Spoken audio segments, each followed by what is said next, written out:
Hey, what's up guys and gals and everyone in between, around, above and below? It's RoyJoy here and it's time for another Roy's Never Played.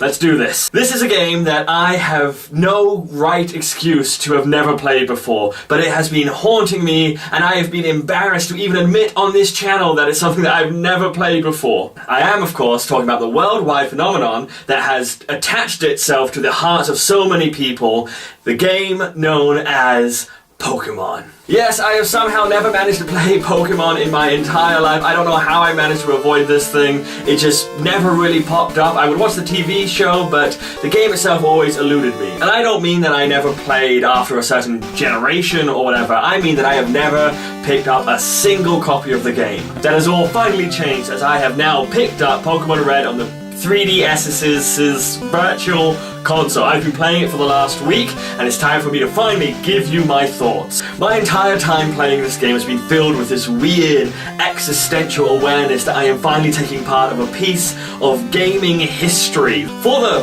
5 of you out there who might not know what this game is, let me give you a little bit of background. The game originally came out on February 21st, 1996. You play as a little kid whose mother is sick of having a 10-year-old lay about around the house, and so you are kicked out to make your own career by battling small animals. It's nice to know that if I'm ever out of a job, I can always make a living by making cats kill each other. Your adventure starts when an old man refuses to let you walk through some grass and instead takes you back to his place to take some photos of your naked, nubile body. No, that was something else. It's weird though that in the first few minutes of a game we're teaching little kids to 1. Leave home to start dogfighting rings, and 2. To follow strangers into their laboratories. Luckily you get to keep your sense of decency this time, and you are taken to choose your very first Pokémon. We have a lizard that somebody set on fire, an abomination with a flower stuck to its back, and a turtle. It's just a turtle.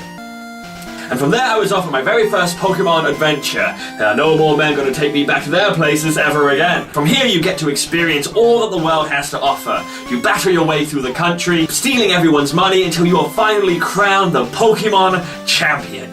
In the end, the game is exceedingly simple. You get Pokémon, you fight the Pokémon, you become the best. But that's why this game works. I mean, of course it does. Pokémon has been around for 21 years, and they are still making these games. It's a simple formula that allows players to create their own fun depending on what they want from the game. Want to just explore the world and find all the secret items and areas? Great, you can do that. Go root around in that dark cave. Want to make your killer hamsters the best at biting out throats? You can go for that, you little psychopath. Maybe you want to catch every single one of the 151 Pokemon out there.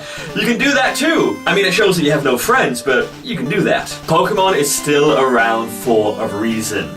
It has a special nostalgic place in so many people's hearts, and for me to be able to pick up this game for the first time after 21 years of its existence and still have more fun than the latest Call of Duty or Battlefield game, it's just a testament to the amazing legacy that this game has created for itself. I'm so glad to have finally been able to pick up this game, and I can't wait to see what some of the others have in store for me so I can finally see what the generations have done to change itself over the years. Thanks for watching as always, you lot. Next week I'll be releasing another RoyJoy's Joys, where I finally tell you my top 10 favourite video games of all time. This has been RoyJoy with weekly dosage of joyous Roy. See you next week.